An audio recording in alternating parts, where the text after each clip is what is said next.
So as I promised, my first project now with vacuum bagging is going to be the instrument panel and dash for my airplane project. So you'll see the one on the top here. This is the one that was already in it when I got the kit. And you know, it's fine and it's kind of nice because he's given me a pattern that fits in here where it's anchored in on each side, and this is where the conduit for the wires comes through. But as I sat in the airplane, I noticed that up here at the top I could see a whole bunch of the front of the airplane. So there was space up here to increase the size of the instrument panel without actually impeding my view out the front of the airplane. So I made a new template which follows this template on the sides. Let's see, pretty much like that, but you'll see here it increases the top. So if you look at it from the back, you know, it makes it a couple inches taller in the middle and still does not impede with my view out the front of the airplane, which I didn't want to do. But this new size gives me a lot more space for instrumentation. My plan is to put a iPad carrier right here for a touch screen in the center. Then it'll give me switches, breakers, and stuff off to the side. So that's where we're at. So my thought process is I got it all fit in there, went down to the airplane, fit it in there perfectly. But then I came back here and I drew it, I traced it onto this piece of melamine. And then I went around and cut down around the perimeter because I'm going to have a couple of layers of carbon fiber on the front, which in this position will be the downside against the melamine. And then I'm going to put fiberglass on the back, and I want it to be able to fold down and have an epoxy connection with the front. So that's my intention there. So I've kind of radiused this so the fabric can bend down. Then you'll notice on this one that it has that reinforcer along the bottom, which I'm also going to do here. I'm actually going to build up here on my jig now a piece that comes along and allows me to bring the material over and wrap it up that side. Then I'll put a radius in that corner so it'll give me a nice radius there. So anyway, that's the problem, or the situation, and that's kind of where I'm headed with it. So I will go ahead and get on to the next phase on building this jig so I can vacuum bag my dash, and then I will check back in, back at it. All right, so this is what we've got so far. The pencil line is the actual shape of the instrument panel. So I went ahead and made up some MDF along this top. That won't be visible, but I want to have a flat spot that I will be able to anchor the top sun guard of the dash onto. So I putting that there so I can have a tab. And then on the bottom, I want to create that lip for strength flat spot along the bottom. So I did put that there. And then I'm going to lap the fiberglass, the carbon fiber up this piece. So right now I'm going to wax all of this, and then I'm going to put a caulk line bead in those corners so it gives it a radius there and there so the fabric can go up it. I'm not sure of the wiseness of my decision to use this melamine, but I don't want it, I want to leave it open, exposed carbon fiber, but I don't want it to be glossy. I'd like kind of a matte finish. So being a newbie, not really knowing how this is going to work, I'm using this melamine, which kind of has a matte to it, and then we'll see what the carbon fiber looks like. I know I used it for a countertop form to do a concrete counter one time, and it actually worked out great. So that's my thought process. So now I'm going to go ahead and wax this up and then get those caulk beads in the corners, and then once the fabric leaves here, I'm actually going to cut it, and I'll just let it lay down flat wildly over these ends. Then once it's all done, I'll trim it to size with the pattern. So anyway, that's my plan. So we'll get back at it and we'll check in with you on the next step. All right, another trick I learned to do these beads is once you get it all waxed up, you can actually take your caulk and just lay a line down in the corner like that. You don't want to get too much, but make sure there's enough. Like that. And then you take a round item, in this case I'm using a drill bit, and you simply run it down that corner like that.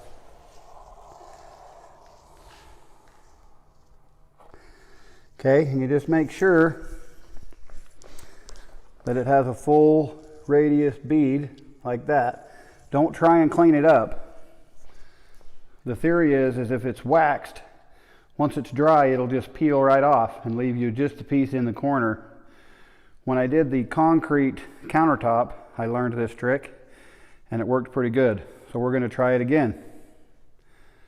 Anyway, we'll let that dry, then we'll be back at it. All right, so my remote battery died, so you just get to see me walk back and forth and turn the camera on a little bit. So this is my mold that I made.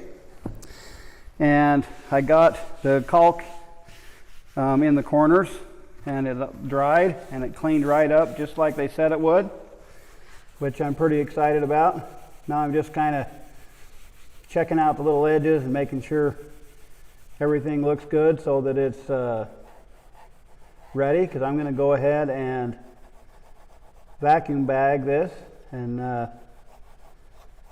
see how my first venture in vacuum bagging turns out. So anyway, my plan is once I get this cleaned up, I'm actually going to put some clear tape on here just to make sure that it doesn't stick. It'll be underneath where it doesn't show, so I don't care if it has a different texture. And then I'm actually going to put peel ply on this upper section right here, because once I get it made, I'll have a dashboard made that kind of hangs over the front and guards from the sun for my instruments, and that'll give me something to bond that to. So I'm actually going to go ahead and stick some peel ply on there. Anyway, I'll get it all laid out and ready, then I'll be back. All right, so I got my piece all cleaned up and ready to go. I've got my carbon fiber cut to shape. I also have my piece of fiberglass that I'm going to put on the back, cut to shape. I've got my peel ply over there ready to go, and my cover plastic. So I should have everything ready. So I went ahead and poured out some epoxy. Kind of hard to know how much you need, but I don't want to mix too much. I've got plenty of time to work this, so I figured I'd do a minimal batch and then mix more if I needed it. So yeah, I'm going to go ahead and get this mixed, then I'm going to wet out the carbon fiber and set it in the mold, and then work our way through from there. So here it is under vacuum. Sorry you didn't get any videos in there, but it was kind of a struggle, a lot worse than I thought it was going to be. First of all, I forgot my plastic, and so I tried to lay the carbon fiber out, wet it out, and then move it into the form, and it kind of misconformed and got all ruined. I had to cut a new piece. Then I actually put it in where it went and wet it out where it went. Worked much better. And then the next problem I had is I was using another piece of plastic. It was too thick. It wouldn't work. So I had to hurry and run to the hardware store and grab this 1 mil plastic. I still have a little bit of a leak that I can't find, but it is vacuumed down nice and tight. You see the little putty I've been trying to put on wherever I think it might have a leak, but I haven't got anything any better since I started trying to stay free. So anyway, there it is. We'll let it sit and cure, and then we'll see what we get. So here it is. It came out of the mold pretty good. I am happy with the texture that's on it from forming it on the melamine. I would definitely do that part again. I am not happy with the caulk line. This doesn't look perfect like I had anticipated. Part of the problem was, I think, is I used a siliconized product rather than 100% silicone like I used on the concrete. I think it allowed itself to be a little bit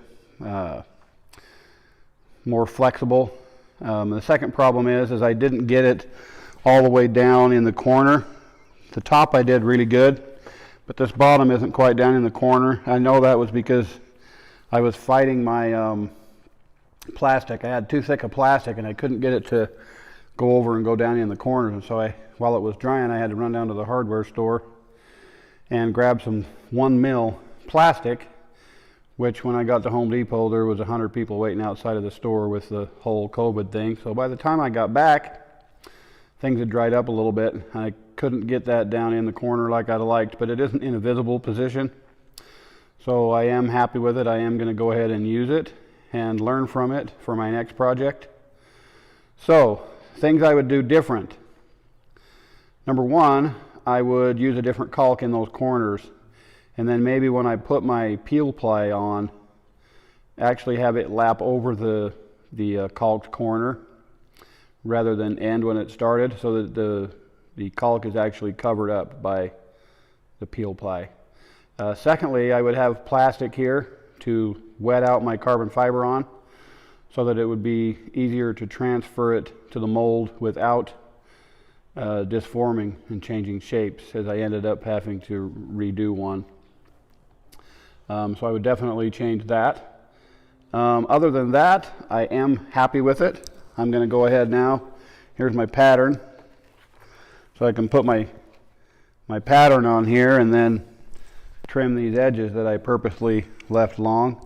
I had it fit up here on the top just perfect, but on these edges I just left them long. So I'll have to trim those, and then it should be ready to go in the airplane. Different is I did have a leak from duct taping it down to my mold. So I think if I'm doing totally flat product, the duct tape is a great idea. But where this had some 3-dimension to it, I think with my pleats on the ends and leaving extra plastic space, I couldn't get it all sealed off. So I think I'll go ahead and get some of that seal putty that they use and use that next time. The next thing I'm going to be making is this eyebrow for the top of the dash. I have to go down to the airport, get this in place, make a template of that with cardboard, and then work out a jig to build that. I might just build it flat and then fasten it to this flange on the dash that I left right here to hold the shape. Probably how I will do it rather than make a 3-dimensional mold. But I am working on, and maybe you guys have some suggestions, because from this point over to this point, I actually want it to protrude and then kind of round out like this and round back to give some glare protection to my instruments. I don't really want it just to be a thin piece out there. I'd like to figure out a way to add a bullnose on the end. It would be a 3-dimensional bullnose because it would not be a straight line. But if any of you have ever done anything like that, maybe send me some suggestions on the best way to pattern that up. Anyway, there's the dashboard. I am happy with it. I look forward to getting it in the plane and working on the eyebrow portion of the dashboard. So I'd like you guys to feel free to follow along with my project and subscribe to my channel. Also, go ahead and push the like button and the little bell there, and we'll keep sending out the movies. I know that I started making these because I started searching on the internet for videos to kind of help me learn and understand and start building these projects, and there just wasn't any on there, or very, very few. And so I decided that I'm going to investigate and ply my way through these projects and go ahead and put them on video for two reasons.